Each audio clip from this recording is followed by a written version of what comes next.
sunana Musa Umar. Malam Musa Munga.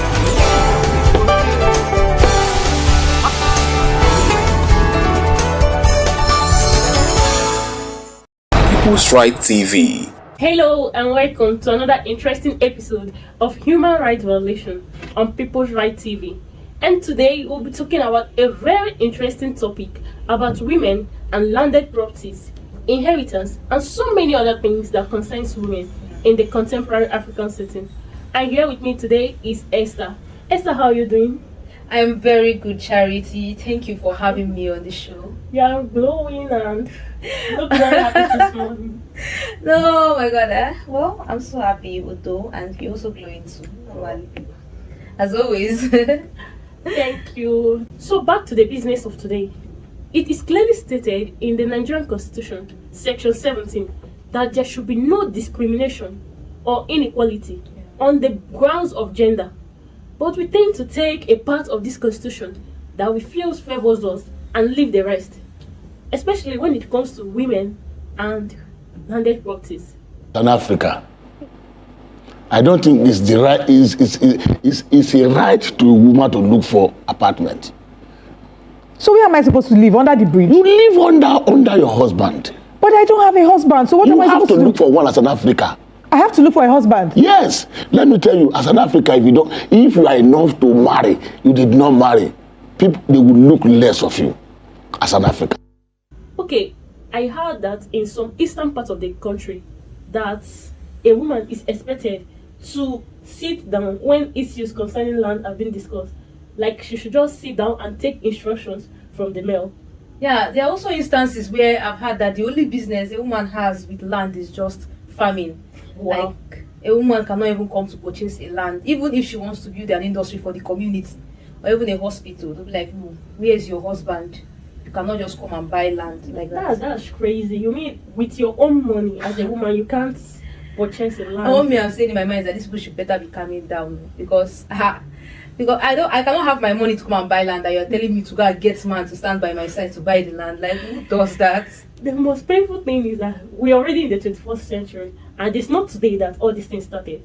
Constitution as well has clearly stated that there should be no gender inequality. So why are we making culture more powerful than constitution? Because all this is on the grounds of culture.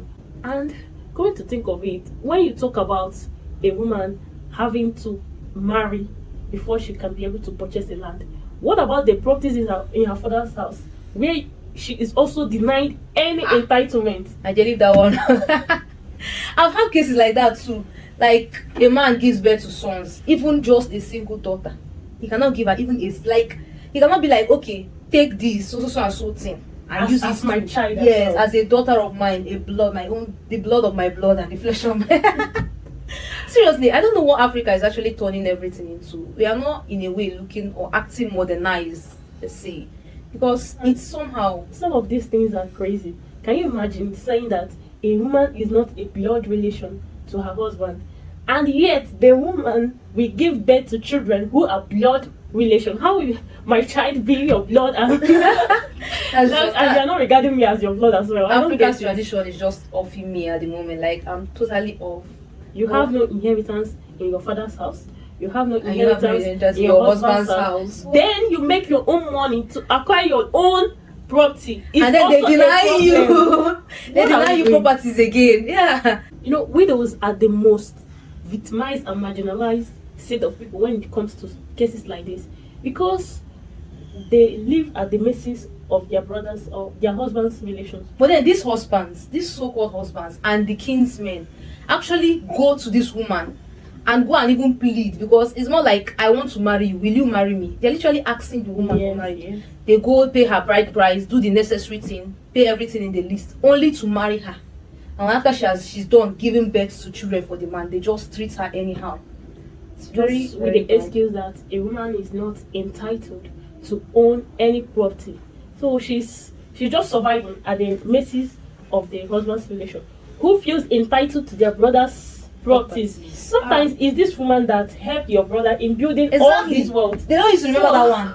Nobody used to remember when their brother used to break aki on the road, when the woman used to drink garri with the man, when they used to save up money to buy land for the children or for themselves. Esther, do you know that this has gotten to the extent that in some parts of the country, especially places like Lagos, that big city vibes, that landlords doesn't accept house rent from women.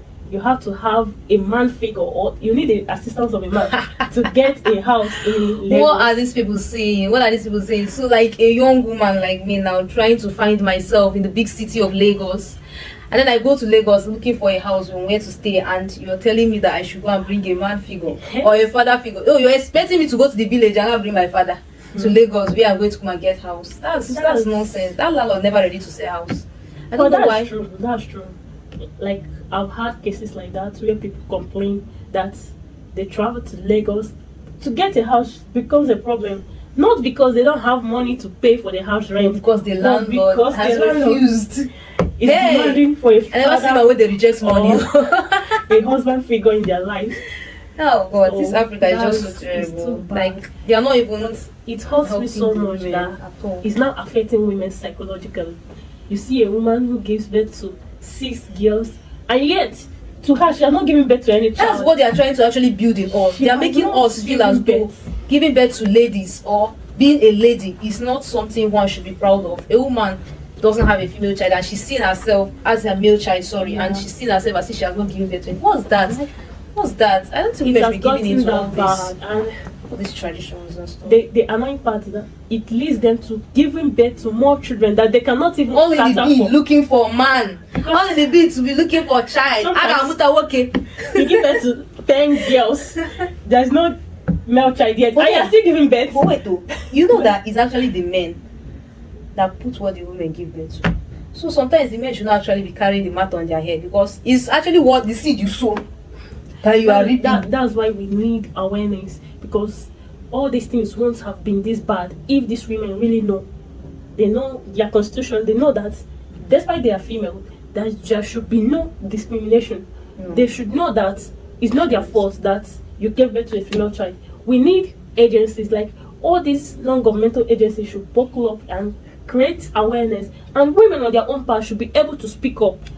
Speak up, voice out your frustration. We see cases like this, but it's just 1 out of 100, and yes, it's happening every single day. So women, we are encouraging you that if you are undergoing such marginalization or any form of discrimination, you should open up, speak up.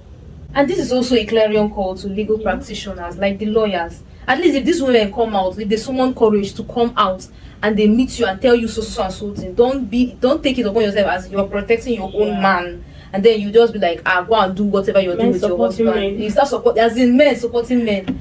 You now look down on the woman, make her feel as if she did the wrong thing, coming out to seek help and stuff. To our case men, popularly known as Omona, this is also an appeal to you people that you should know we are no more in that former past age when all these things are happening. We are in the 21st century, for goodness sake, and the constitution has already made it available that everybody is equal.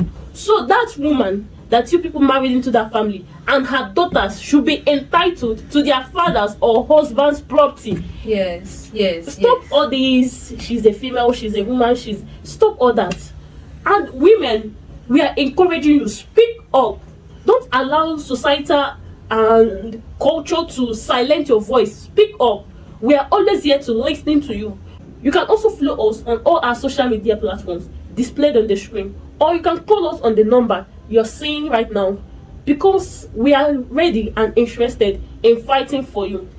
Thank you for joining with us today, and we expect to see you same time, same station. Bye.